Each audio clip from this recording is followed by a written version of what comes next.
Hi everyone, in this video I'm going to talk about Severe Weather Safety Awareness Week. Both Ohio and Pennsylvania have these weeks during the spring season in which we kind of bring everybody kind of a refresher of some of the facts about severe weather, some safety tips, things to remember, because we live in a part of the country that does indeed get a fair amount of severe weather during the spring and the first part of the summer especially.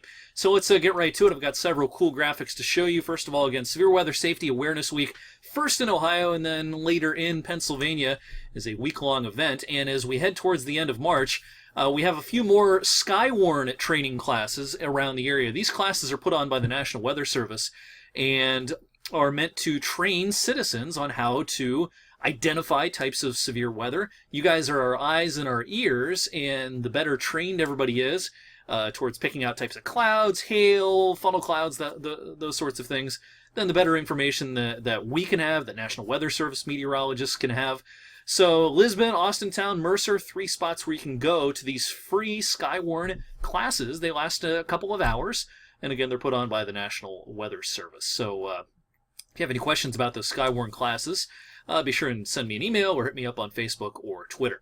All right, a quick refresher of our severe weather policy on the TV side, and this is not much different from most TV stations.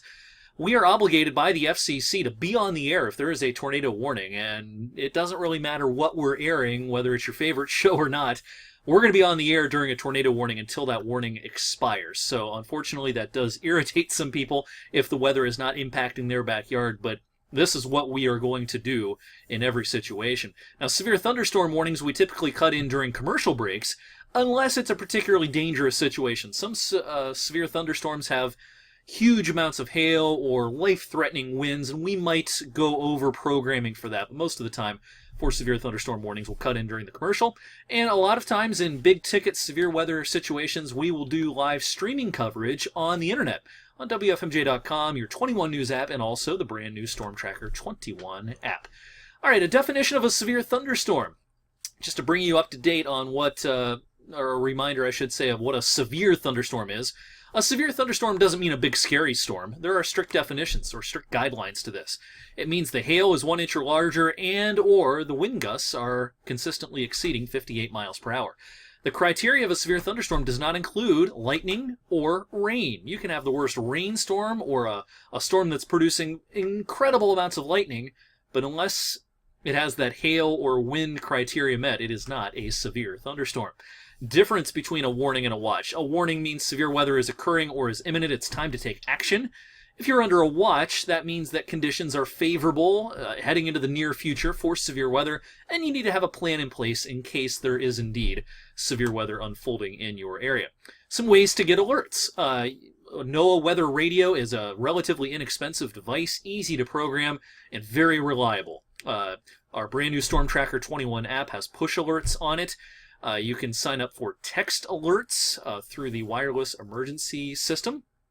The emergency alert system, EAS, is for TV, and again, that's the crawl that runs at the bottom of the screen, and this also has to do with our FCC obligated duty to be on the air during tornado emergencies in particular. All right, so when you look back at history, these are all the tornadoes since 1950, not including last year, across our region. Our region gets tornadoes occasionally. We just had a couple of EF0 tornadoes in the region last year. Here's a look at Mahoning County, up into Trumbull County. Of course, the most famous tornado in our area is the Niles tornado back in 1985. Over in Mercer County, tornadoes are a little less common because of the somewhat hilly terrain that tends to pull storms apart a little bit, but tornadoes can still occur down in Columbiana County. Notice the southeastern corner of Columbiana County lacking tornadoes. That's kind of interesting over the last 60 years. So some stats for Ohio in general. In the state of Ohio, we average 19 tornadoes per year. Unfortunately, they lead to an average of a few fatalities. The number's a little lower in Pennsylvania. Again, terrain has a lot to do with this. Tornadoes are not as common in central and eastern PA because of the terrain differences over there. A few myths when it comes to tornadoes. These are things that get handed down a lot of times in families, and a lot of them are just not true. Never crack your windows to, quote, equalize the pressure. You're not doing anything there. You're not accomplishing anything other than letting the most dangerous part of the storm into your house. That's the wind. So don't do that. Your grandmother might have told you, or your uncle, or your parents, or anybody might have told you, hey, tornadoes don't come around here. We've got that hill over there. Or we're protected by the river. Those sorts of things, and most of the time those things are completely false. And one of the other things that people tend to believe is that you should go to the southwest corner of your home. You'll be safer there. And that also is a myth.